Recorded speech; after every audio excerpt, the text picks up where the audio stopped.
मैं उस दिन घर पर अकेली थी। तभी मेरे पड़ोस में रहने वाला राजू मेरे पास आकर बैठ गया। फिर जब मैंने थोड़ा नीचे नजर डाला तो देखा तो मैं बन गई। इसके बाद जो जो हुआ वो सब कुछ मैं आपको इस कहानी में बताऊंगी। मेरा नाम खुशबू है और मैं 20 साल की एक जवान, खूबसूरत और समझदार लड़की हूँ। मैं अपने माता पिता के साथ एक छोटे से कस्बे में रहती हूँ। मेरे पापा ऑफिस के काम से दिन भर बाहर ही रहते हैं और मेरी मम्मी हॉस्पिटल में जॉब करती हैं। इसलिए मैं कॉलेज से आने के बाद घर पर अकेली ही रहती हूँ, क्योंकि मेरे मम्मी पापा शाम को 7 बजे घर पहुँचते हैं।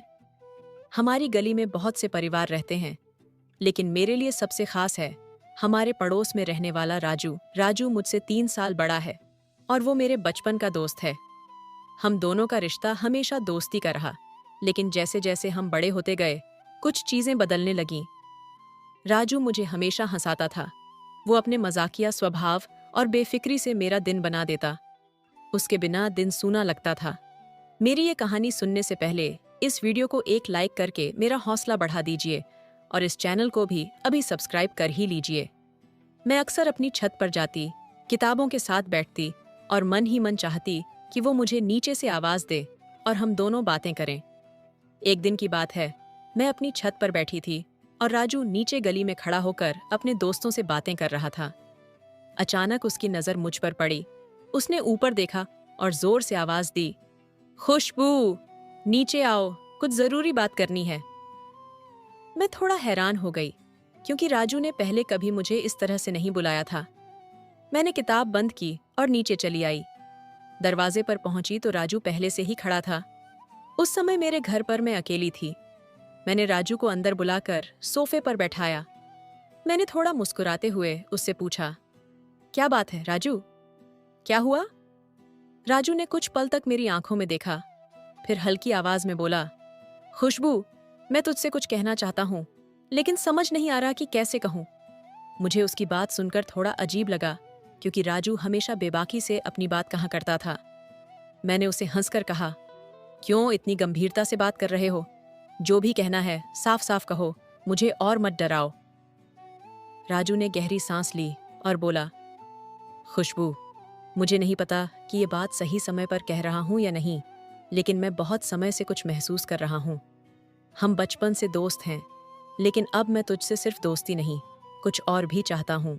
कुछ दिनों से तुझे देखते ही मेरे दिल की धड़कन तेज हो जाती है। उसकी बात सुनकर मैं कुछ पल के लिए चौंक गई। राजू को मैं हमेशा दोस्त के रूप में ही देखती थी, लेकिन आज उसकी बातों में एक अलग ही एहसास था। मैं थोड़ी हिचकिचाई और फिर धीरे से बोली, राजू, ये जो तुम कह रहे हो, क्या तुमने पहले कभी इसके बारे में सोचा था? राजू ने ईमानदारी से जवाब दिया, मैंने हमेशा से सोचा था कि तू मेरे लिए खास है, लेकिन अब ये एहसास कुछ और बन चुका है।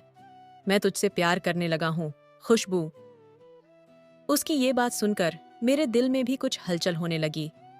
मैं खुद को ये एहसास दिलाने लगी कि कहीं ना कहीं मैं भी राजू के लिए कुछ महसूस करती हूँ, लेकिन कभी इसे नाम नहीं दिया था।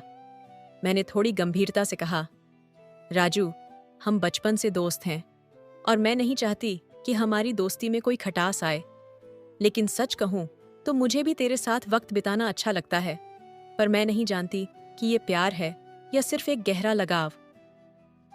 राजू ने मेरी बात को ध्यान से सुना और फिर मुस्कुराते हुए बोला, मैं तुझसे कुछ भी जबरदस्ती नहीं करूंगा, खुशबू।